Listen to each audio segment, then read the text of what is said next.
If Canva feels a bit like opening a cupboard and everything falling out, then you're not alone. It's beginner-friendly Canva tutorial for 2026. I'm going to show you exactly how to use Canva fresh. No design experience required, no creative meltdown, guaranteed. By the end of this video, you'll know how to find templates, edit design, add your brand, and create professional-looking graphics confidently. Let me share my screen, and I'll show you how. Let's start with the basics. Canva is an online design tool which lets you create things like social media posts, presentations, workbooks, PDFs, flyers, posters, and even videos. And the best part, like me, you don't need to be a designer. Canva does the heavy lifting for you, so you can be your own graphic designer. Once you're logged in Canva, this is your dashboard. Over on the left, you'll see projects, templates, and brand. Projects is everything you created. Templates are pre-designed layouts. And brand is where your colors and fonts live. For now, don't worry about clicking everything. Canva rewards curiosity, not perfection. This is where I recommend beginners should always start. Templates. Let's say you want an Instagram post. I can either scroll down below, where you can see it says Instagram post, or I could put Instagram post into the search bar. You can see Canva's given me hundreds of ready-made designs. The most important thing is to choose one based on the layout, not the colors, because we can change all that easily later. You can refine your template selection by saying what you want it to be about. I'm going to add personal growth on this one, and then send it off to search. I'm going to choose this one. You click on it, and then simply click Customize this template. Editing in Canva is mostly click and type. To change text, just click and start typing. I'm only going to change one word of this, just to show you can. So instead of personal, I'm going to put business.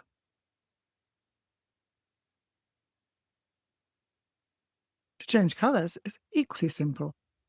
I'm clicking on the element, so in this case, the heading box, and I'm going to go to where it says A and text color. I'm going to click on that.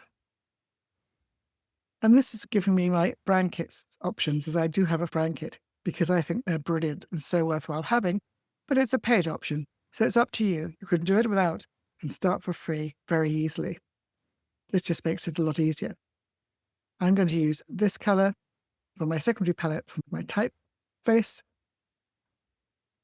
And I'm not going to use text to change all because I don't want it all changed to that. I just want my headline changed. So I'm going to click off that. And then I'm also going to change the font type because I have fonts that I like to use for my brand. They represent my brand, and that consistency really helps your business. And I'm going to use my more marketing, feeling passionate font, which is what I use for my headlines. I'm now going to look at these elements, and you can see they're in black, and I'm going to change those to that same purple color. And because I've used it once now, it's come up at the top. I'm going to click on that, and this time I am going to click Change All to change all the ticks without having to go to each individual one. And that, for some reason, has also changed my background color for me. You can see how easy this becomes to do. I'm now going to change the circle around the tick. And you can see that's the same color there. And I'm going to click on that. I'm going to move this to a paler version. And that's too dark, so I'm going to go there. I think it's probably going to be this one. Again, I can click Change All, and it's changed it all the way down. I'm starting to create something quite different now. It's starting to take on the look and feel of my brand, which is what I want. Canva's getting very clever. It's changed the stroke color around my box here already, which is fantastic. This background color on this box isn't quite right for my brand either. It's not part of what I'd use. I would use a white. So I'm going to go and click on the color there, and I'm going to change that to white. You can see how quick it has been to do this. Obviously, I could change all these individually by clicking and typing in there. The other thing I can do is I can also change the photo. I can change that background color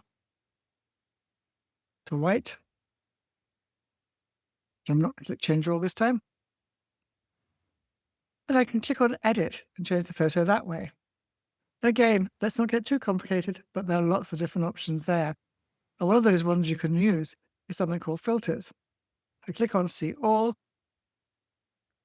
You can see I could change the filter to a color that suits me. I tend to use Nimbus because that goes with my brand colors.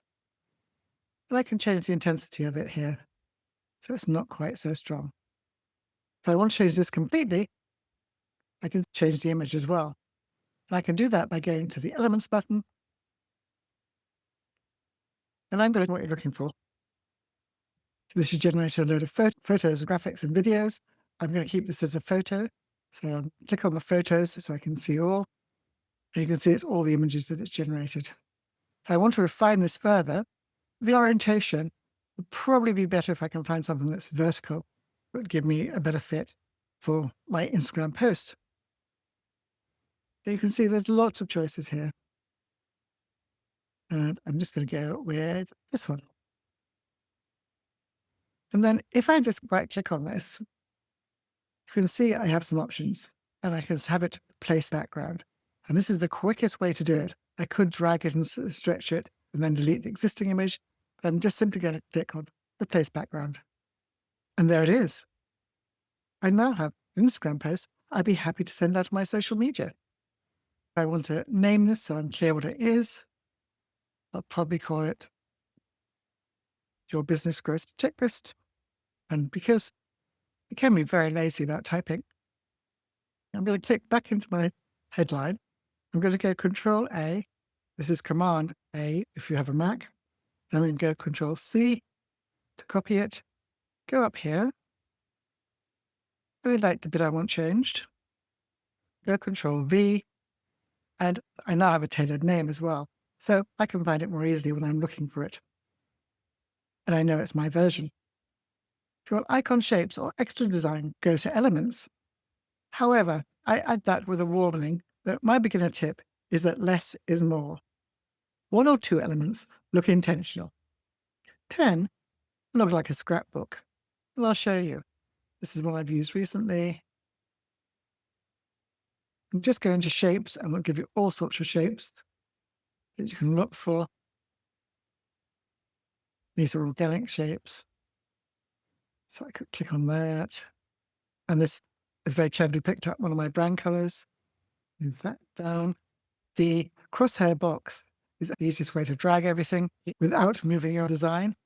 And again, I can change that into this color. But it's starting to take on a very scrappy look already. Once you've added these, actually take a look at some of the magic recommendations, because that may come up with something that's similar to the icon you've selected, but with slightly different emphasis, which you might prefer. Just keep it simple and find things you like and then stick to it. You can see how it's found similar design, but all with slightly different. If they have a crown by them, this is a premium image. As I said, because I have a Canva Teams account, this is included in my plan, but you'd have to pay additionally if you wanted to use this, if you have a free account. It doesn't stop you using it, but you will be charged. Some you can change the color of, and others you have to stay with the color that it's designed in. You'll discover as you use them. I'm going to take this one off, and I'll leave the heart one. Setting up your brand colors and fonts will save you loads of time. We actually haven't changed my fonts yet. This is TT Commons Pro. Again, if I go back to my brand fonts in my brand kit, you can see I use Montserrat. I have all different thickness of settings, and I'll just change that to medium. Actually, that's a bit strong. I'm going to go back into regular. You can see it's a different size, so I will have to make the adjustment now in the size of the font. I'm going to click Change All to change that font across the design. And I wanted to make it, I just clicked in 26, and it changed them all. Still slightly long on this one. I can reduce the line spacing. You can just about see it underneath. I've reduced that to that. And now it looks better. The idea is really to keep it simple. The other thing you can do is ask Canva. This is a new feature, which is very useful. It's Canva's AI design assistant. I'm going to click on that, and it's have these options. I'm going to ask it to suggest improvements and see what the design assistant suggests for me. The list is clear, but the background photo is quite bright and pulls attention away from the checklist. Maybe soften that photo a bit so the white box feels more calm and the text becomes the clear star.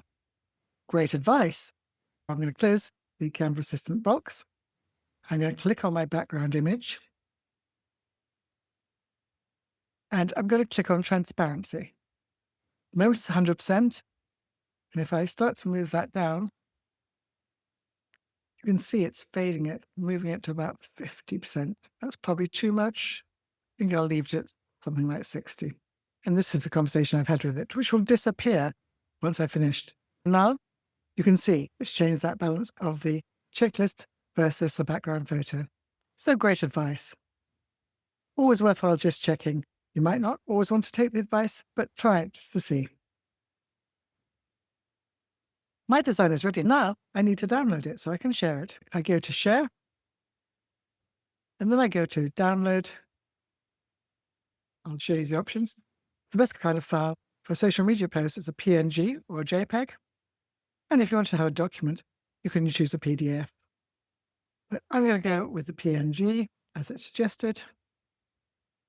And then all I have to do is hit download. Again, some of these options are pro features. I just click download. It'll go into my downloads folder on my laptop. I can share it directly from Canva. There you can see I could click here and post it. It creates a preview of what it'll look like, and then I can write my caption, add my hashtags, and then publish now. It'll ask you to link up your account. I've already created this link before, so it finds my Instagram account straight away. But it's very quick to do. That's Canva Beginners for 2026. Complete with your design assistant. No design degree required.